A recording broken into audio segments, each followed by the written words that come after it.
Welcome back, and next we'll be looking at the basics of computer arithmetic. So you might recall the process for binary addition is simply the binary analog of a base 10 addition. Here's an example. We have two numbers, decimal 3, 0011, and decimal 2, 0010. We do the addition in the normal fashion. 1 plus 0 is 1 with a carry of 0. 1 plus 1 is 0 with a carry of 1. 0 plus 0 plus 1 is 1 with a carry of 0. 0 plus 0 plus 0 is 0. We get 0101 or decimal 5 as is expected. Now if we don't have to deal with the carry in, for the simplest adders, for example, we don't have a carry in on the lowest order bit, then we can build that with a half adder. The half adder, the truth table is here. Two inputs, A and B being added, the sum output and the carry out. This is the truth table given by simple considerations, and you can easily see that that can be mapped onto this logic here with these two gates to implement the half adder. Now in practice we do need the carry in on all the bits of the adder in order to build an adder. So that leads to this truth table here where the third column will carry in, the two outputs, sum and carry out. So for example, if A and B are 1, 0 and carry in is 1, then the sum is 0 and the carry out is 1, and so forth. Through manipulation of this logic here, you can see that you can build a full adder cell for a single bit full adder out of two half adders and an OR gate to produce those outputs of carry out and S.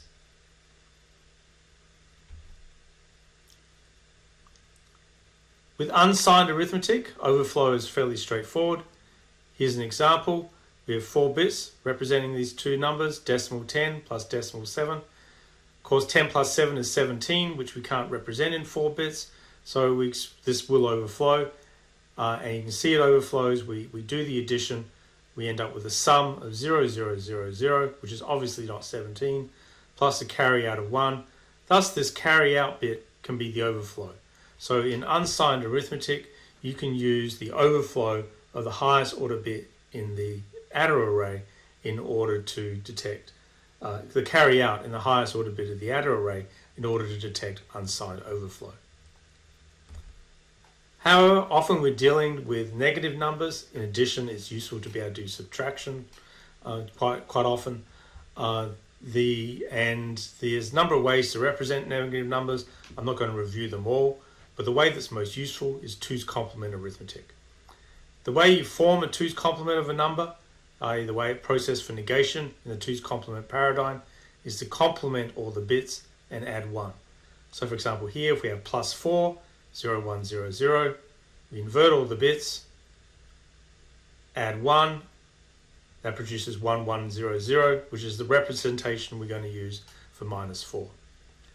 Thus, in 4 bits, we can represent numbers from minus 8 through to 0 through to 7, and you'll notice that even though this is not sign plus magnitude representation, the highest order bit, the most significant bit, still indicates the sign of the number. Notice it indicates the sign, it's not quote unquote a signed bit. In practice, we can use the carry in to use the add 1, and we'll see that in a moment. So here's a signed adder. What we see here are the full adder cells, which we showed just a few pages ago. These are each 1-bit adders with 2 inputs, the 2 numbers being summed, plus the carry input, 2 outputs, the sum bit and the carry bit to the next stage. To implement subtraction, remember what we want to do is invert the bits and add 1. Well, this is how we do it. We implement these XOR gates here. If mode control is 1, these will act as inverters. If mode control is 0, these will act as pass-throughs. The mode control that indicates whether it's add or subtract also goes to the the carry in of the least significant bit. Again, the highest order bit indicate the signs, so the 2 bits here indicate the signs of the numbers that are going into the adder. And overflow is detected by comparing the last 2 carryouts. I'll explain that on the next page. So here's an illustration of why you can detect signed overflow by passing the final carryout of the adder with the last carryout inside the adder into this XOR gate that is essentially comparing those 2 carryouts. So here's 3 examples that illustrate this works. If you want a derivation that this works for all examples, please see the textbook. So here's an example, -7 plus -7. This would result in -14, which can't be represented in 4 bits. So we expect to see an error, and in fact we do. These are the carryouts of the carry chain. We get the result 0001. Thus, this is saying it's +1, which is an error. And by inspection, we can see that the last 2 carry bits, the final carry bit and the n-2 carry bit, are both are different from each other. Thus, C4 XORed with C3 will be 1. So this verifies that this can be used to detect an error or an overflow when we're adding negative numbers.